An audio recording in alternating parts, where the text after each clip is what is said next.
I decided to structure this talk not talking only about my paper. So I've done a paper about the distribution and impact of competition. I'm working on that actually, and that was a paper that started with Professor Steve Davis from University of East Anglia, which has done lots of work, if you want, on competition and impact. And therefore I say, okay, we started this paper so 3-4 years ago, and the paper now is towards the end of that. So, but I decided to put more into this discussion of, the impact of regulation, which was, what I wanted to talk about. So the plan of the talk is to talk about the Chicago School versus, if you want, regulations.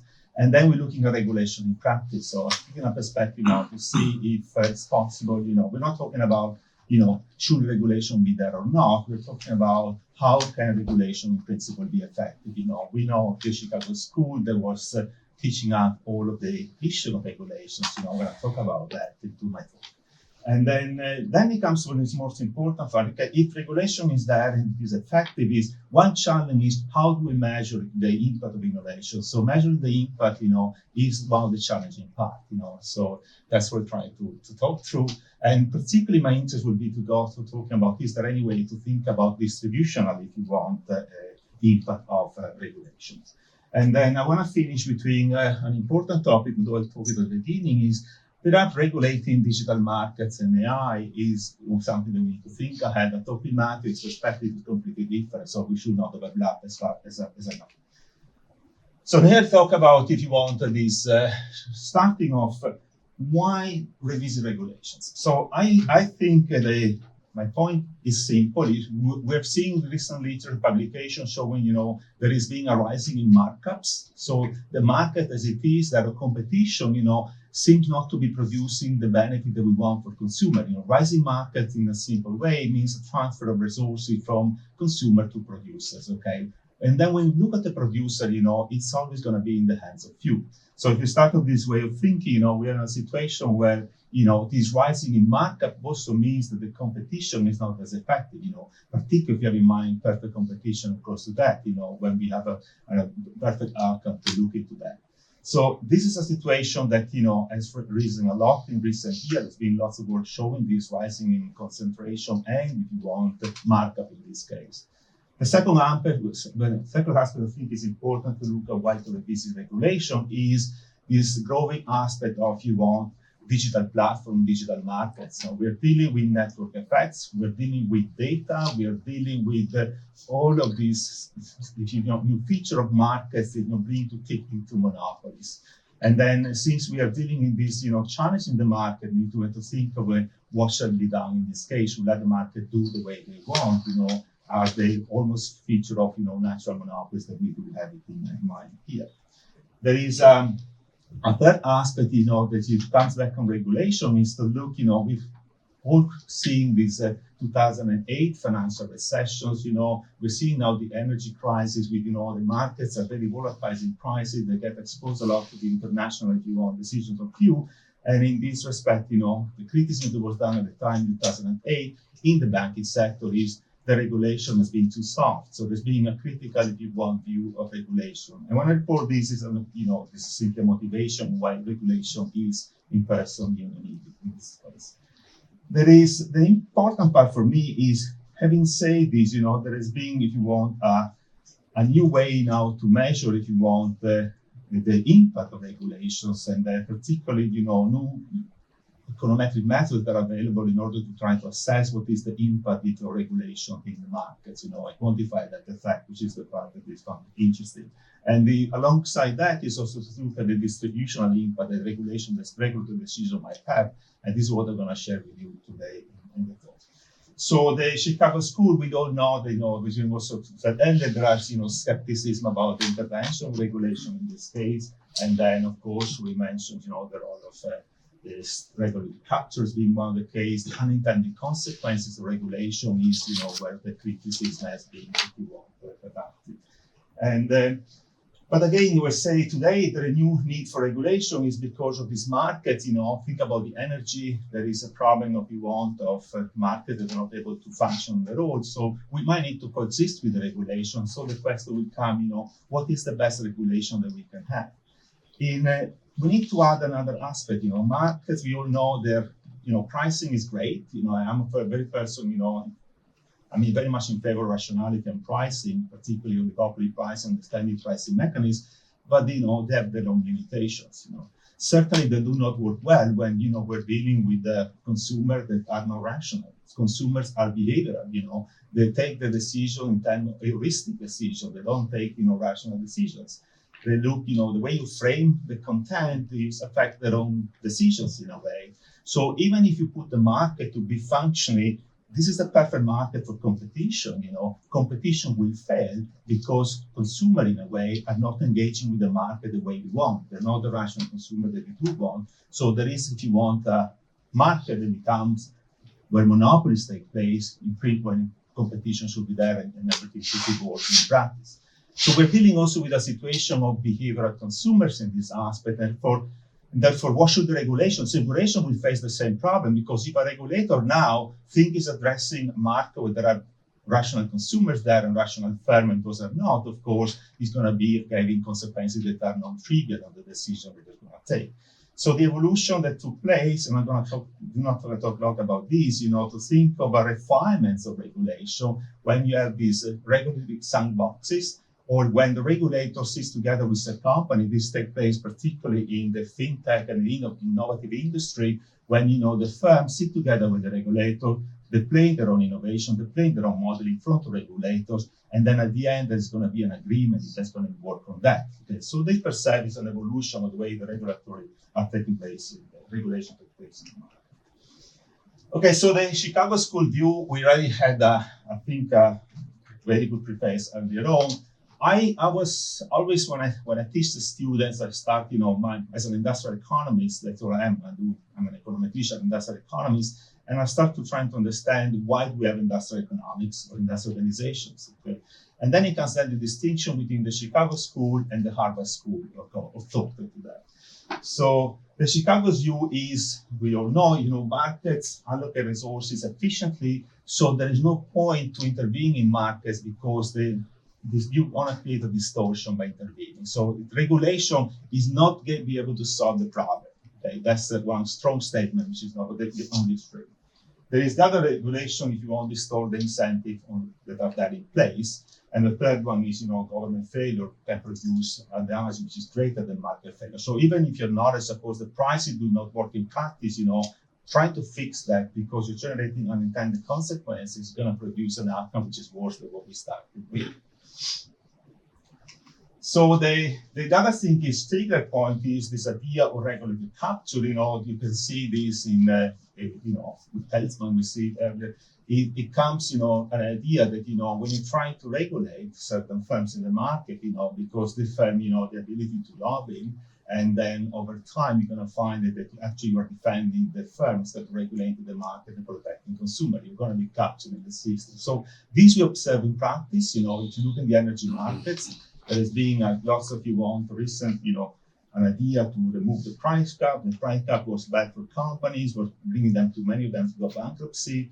So in idea, is this really happening in the market? It's just, this lobbying going on. The lobbying takes place in subtle ways. So, but again, without going to talk about this, which is not my work, I think I'm going to just highlight that is this aspect as well. So regulation self-producer in this case, through the regulatory capture, does not serve consumer, which in principle they should be there to regulate market in favor of consumer, because consumers are not represented in market. Companies are, but consumers are fragmented, they're not represented, so regulator is a way to protect them in this kind of asymmetric, if you want. And there are, strong barriers to entry in terms of taking place as well. That competition works very well when markets are there is free entry, or there if market there is barriers to entry, whether endogenous or exogenous, the market do not function well. And therefore, we need to see is regulation facilitating or not barriers to entry, if it's in place or not. So the classical view, and I think we can talk about failure here, natural monopolies, public goods, and externalities is where competition does not work well. Competition has its own limitation in front of externalities, if you want, because externalities are not embedded into the pricing, you're not able to be captured on the pricing, and therefore does not work well when they're dealing with natural monopolies, of course, because the market structure, because of this course that you can see here, we have, natural typical natural monopoly, you have your demand function there, your marginal revenues, and then you ended up, because of this very high fixed cost, you cannot think about pricing that, either there is no room for competition to take place in this market because the fixed costs are too high and you need to have a certain number of, production in order to make it viable. So natural monopolies are features that you can observe, in markets. So what's the alternative natural monopoly? Natural monopoly, what they do, in principle, they create markets. So they create these prices of monopoly pricing. In this case, your marginal revenues is equal to the marginal cost. You get your monopoly price, but the monopoly price is to produce it through distortion. One is producing inefficiency. So we're not talking about the efficiency the Chicago School wanted through competition, because we have this deadweight loss that is, the part of the area of welfare which is lost by having very high monopoly prices and restricted outputs. But the other thing that does happen are the distribution of resources from consumers, if you want, to producers, which is what is happening in this case. So in this situation here, we have a situation where we observe in certain market, maybe there is a need to regulate this market in order to make sure that part of the distribution between consumers and producers is going to be, balanced back. So regulators typically regulation takes place in natural monopolies, and then utilities are an example. And then there are different ways where you can regulate these markets. And so that's another thing. I'll skip a famous quote by Herr Adam, which is simply saying, those are markets where typically free entry will not take place. Then it's not possible for a company to compete on this market. And when you look at this market on this old, if you want, production markets, the new feature of digital markets are very much the same, because of these network effects that produce, entry becomes very hard, and then you also have another effect, you tip towards monopoly very often. So you produce these situations. So natural monopoly, what do you have? Well, you have increasing returns and competition is failing. So as well as competition typically fails with externality, and it does fail with public goods typically, it does also produce that the prices tend to be greater than the marginal cost. Remember, price equal marginal cost is our idea of perfect competition typically, but because we're dealing with this very high fixed cost, the company cannot charge a price equal to the marginal cost. You need to think, what's the competitive price in that scenario? The competitive price is a price above marginal cost. And then regulation, what can help connect you take this price above marginal cost not to be the monopoly price. So, and to make the price to be lower than that to still be viable for the company. So this is where it takes place. So, in a practical point of view, how does regulation work? You have starting from the US, I think the US originally, they have one of the first that introduced, if you want, this a way for regulation to deal with the natural monopolies, in particular through something that seemed to be nice and obvious. You gave a reward on the capital investment of company to make sure that they cover their cost. Okay? So that's going to appeal to the shareholders, going to appeal to the companies, and it might set up incentive for innovation, might set up incentive for the markets, to function. So we have these rate of return regulations, and then whereas in the UK for many years there being, all these, if you want, natural monopolies were state-owned, and it's only in the 80s they're starting to regulating the markets and then thinking, how do we do on that? But again, when you look at the rate of return regulation, we're going to see this is an example of unintended consequences of regulations that we're going to come across. So the Evers-Johnson effect is a typical example in the literature. So you one example of unintended consequences. So you have a market when, so if you let the company to choose optimally the allocation of resources, they will choose the amount of, in a simplified word, a production function made of capital and labor, they will choose optimally the allocation of labor and capital, okay, to maximize the profits in that case. But then if you think about this rate of return regulation, here the rate of return, you're imposing a constraint to that. You're imposing a constraint, the rate of return to be no greater than a certain amount. And by doing that, you're imposing a constraint, but you're making sure that that rate of return is sufficiently generous to the firm to want to produce in the market. So by doing that, you're creating an incentive where the firm prefer now to invest more in capital at the cost of labor. So you are, and one example of unintended consequences in this case is you have companies that want to use more capital than labor because of the, as you want, a response to this regulation on the rate of return. Okay. So that's a typical example that used. And this is called also the gold plating in the literature. The price cap is being discussed as an alternative in the UK. Stephen Littlechild, I don't know, some of you might know him as being one of these promoters, if you want, of the price cap. And the price cap, when it was introduced, is thought to be, the right alternative, given the, if you want, limitation of this rate of return that we're seeing, the price cap seems to have, the right alternative. Why? Because what you're doing, you're allowing the company to increase their prices, and this could be, utility companies that can increase their prices. You set a percentage of efficiency you want them to achieve. But if company, what they want to do, if they want to get margin, if you want to markups, they simply can become more efficient. So become more efficient, they can reduce their cost, and if they're able to reduce their cost over a number of years when you set this price cap, they are able to extract, if you want, markups. So there is an incentive to the company to compete in order to make their production system to be more effective, and by doing that, they get the extra margin. So it has a nice feature of the price cap because it's guaranteed, first of all, the consumers are not being charged, if you want, the monopoly prices, but the consumer will be instead charged, if you want, a price below than that. But again, one problem that comes with that on the cost reduction is a yes, but it might often come at the cost of quality. Quality deterioration could be the alternative in place in order to make, if you want the company to become more efficient. There is less incentive now to invest in expensive, if you want, investments, and therefore, as a byproduct of that, you can get again these, if you want, quality channels. But also the other thing, if you keep on repeating this price cut, over time you're really squeezing the company because you can improve your efficiency today as a company. You might be able to improve your efficiency tomorrow, but if every time the regulator is squeezing in an additional, if you want, efficiency, at some point you reach your limit, and therefore you put pressure on company to be able to survive. One good feature about that is, if you want, is that typically we're talking about utility here that have, if you want, cover the entire population. It's not you're leaving the company to choose which part of the population is profitable to, for example, segment which is not profitable. We don't do that, So it's essential service utility that we're talking about here with the price cap. So there is an alternative. Privatization is also being discussed a lot. Privatization has a nice feature, has a nice feature because it brings efficiency in the market. You privatize public companies, state-owned companies, you're bringing companies that are more efficient in the market. And the word efficiency for us as economists means they're able to produce with the same, if you want, at the lower, if you want, cost than an alternative. So they're efficient in reducing basically the cost of production, distribution.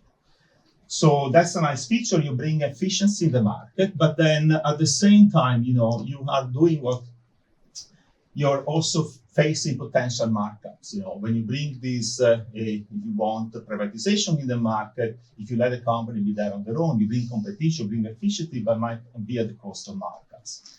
And here I want to also draw a point about, when you look at markets in general, this is the old regulation. When you look at the main markets that you're thinking about, when you go shopping, think about in the supermarkets, when you go to the banks, when you go to most of the services that we use, but including production, if you look at the companies that owns, if you want, these revenues in the market, generate the turnover in this market, we're talking about very few companies, maybe 4 to 5.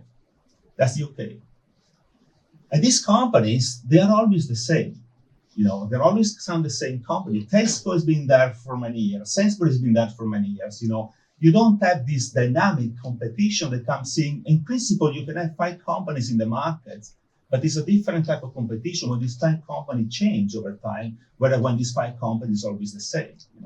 So that's a feature of many markets, independently, if you want, of regulation, that they tend to be concentrated and tend to be in the hands of the few producer of services for many, many years. Okay, so this is just if you want something to bear in mind. So for just quick before I talk about some of the work I want to share with you. The regulations solve the monopoly problems. We're dealing with natural monopolies. We found that natural monopolies have a tendency to supply to cover fewer part of the population. In principle, there are many will not be able to buy at these high prices. So you have the redistribution also of welfare from consumers to produce it, and at the same time you're creating an inefficient outcome for the society because we have the that way loss that takes place in if you want monopoly situations.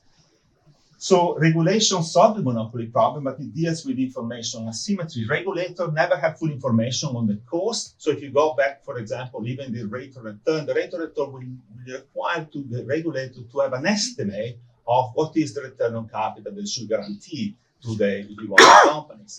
So, and not knowing the cost function produces a limitations into that. So there is this, if you want, information asymmetry in place, but also there is the incentive on distortion taking place. You know, by taking a decision, the regulator, the company readapt and they maximize the profits with the constraint, and they found a way, for example, to bypass or mitigate the effect of regulations on that, producing what unintended consequences on outcomes. So this is, you want, regulation as being obvious. So the Chicago School will say, you know, let the market work on their own. Market tend to be efficient, but also when markets are not efficient, do not intervene heavily in this market, because by product you might create unintended consequences that produce worse outcome than the one you're trying to fix. There's another problem. The regulation typically target what? Target the average representative consumer or the average representative firm. Is very limited in producing, if you want, an effective regulation that can be tailored, if you want, to the different type of individuals in the society.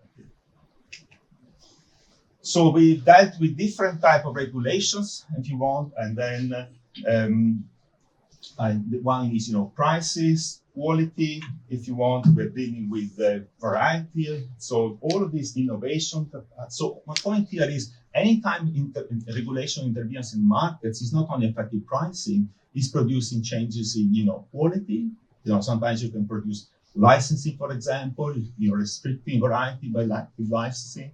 You are producing minimum standard. You're making sure there's certain quality. So by doing that, you're interfering in outcomes that go beyond pricing. They go into, you know, measure of like variety, quality.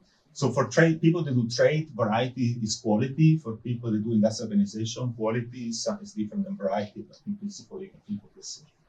And then there is the role of innovation. That's why there's going to be distorted by intervening in these markets. So I want to talk about measuring impact, and then, which is my, if you want, Vita, how much time do I have? Because I didn't check the time we started. Is it probably 5 minutes? 5 minutes. So I want to talk about the impact that you're going to measuring. Impact is an important part, you know. So how do we measure impact of regulations? And in principle, there are two ways of doing it. One, you can use ex ante impact assessment or an ex post. So ex ante means before the regulation, also all the effect of regulation takes place, you want to know what is going to be the impact of regulation. By doing that, you can find, you know, some way to approximate price change, the quality change that's going to take place with regulation. This is very often done, you know, by competition authorities like the CMA or OECD, but also by regulatory agency. To take the FCA will produce an impact evaluation every year, and they will produce based on metrics that are to be these ex ante metrics. When you simplify, you say, what's going to be the duration on the impact? What's going to be the price effect, if you want to think of that? What's going to be the total turnover in the market that we have regulated and so on. So you calculate an impact in a simplified way, or you can use ex post method, which are more econometric techniques in order to be able to see what's the counterfactual. So if regulation takes place in the UK, but it's not taking place in other countries, you can look at the counterfactual possibly to be other countries once you make sure that they are similar between the markets being regulated, and look at, you know, a comparator situations. But there are more sophisticated ways to do it. So it comes through counterfactuals, and then as I say here, I'll skip the effect of ex ante regulation, given the chair say 5 minutes. I would like to talk a little bit to some of the results I want to share with you on the paper. Okay, so here are techniques to do ex post impact evaluations, and then so far we've been talking about one aspect is regulation in general, but in a way also we learn from, you know, markets that are monopolized markets, typically the distribution of resources from, if you want, consumers to companies and firms. So here we're looking at a situation when it's a very simple measure of concentration that we're looking on this by income, the size of population. For doing this analysis, we use, you know, the living and post data, that is a survey available in the UK, And then we found a way to match every expenditure item of consumers to a corresponding industry, and with a standard industry classification of 4 digits. So by doing this matching, we have now produced a simple aggregate measure that shows you what consumers basically, the poorest consumer, those in decile 1 are the poorest, in decile 10 are the richest, tend to be buying in markets that are more concentrated. And this is true when you measure concentration for production, but also you measure concentration in terms of retailing and then services. There is a distinction on the line because in one we weigh more, for example, supermarkets as more as retailer. That's the 80 weight versus 20. But overall, this negative trend is simply telling you that there is a tendency of exposure of poorer individual on concentrated markets. Now you can look at the analysis in terms of income. So there is if you calculate the income elasticity, you can look at goods that are luxury goods versus inferior good or normal good, and you're gonna see this negative gradient, particularly on production, that is taking place. That there is this on the left hand side is what happened when marketing measure on production markets. There is a downtrend in terms of the income elasticity. So the poor are more exposed basically to markets that are necessity and luxury. And therefore, in this negative trend is simply showing you that there is a higher exposure of consumer to these type of markets. Now, they have done a little bit of regulation in this case as a counterfactual. So what we're looking here is on the left-hand side, here we have a panel when we're looking at again, remember this income decile from 1 is the poorest and 10 is the richest. This is in the UK consumer that we're looking at here, the data. And we begin to showing the impact of regulations has, what is the situation on the left-hand side is what the concentration is. What would have been the situation in terms of concentration has this market that are regulated being, for example, natural monopolies. And again, it's a very clear trend that it tells you that the poor will even more so concentrating in this market. So we have not regulated this market, who is going to be harmed most in the society would be the poorer part of the population. So there is a redistribution without taking any decision to favor the poor versus the rich. Here, you see it as an observation. We are finding that, the poor would have been exposed to, if you wanted to, more concentrated markets without regulation that typically should be there to favor them.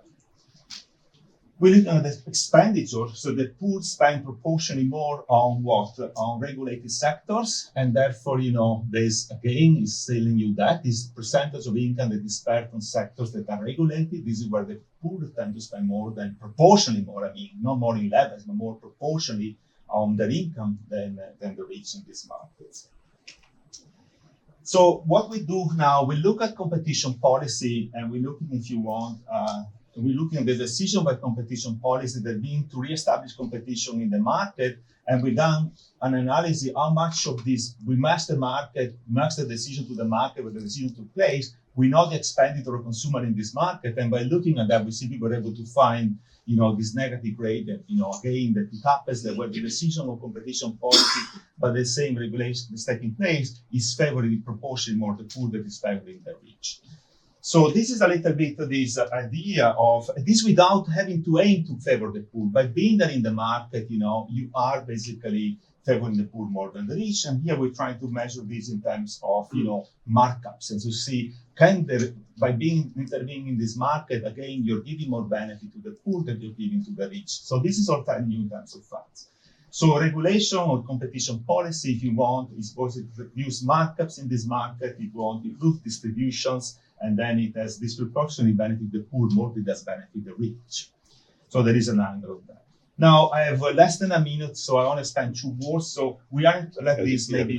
Yeah. So it is, yeah. So I stop it here, but basically there has been a need now to call regulation for the digital market because of the specific of the market, which is network effect and so on. So we're dealing now with ex-ante regulation instead of having competition, because competition is not working in this market.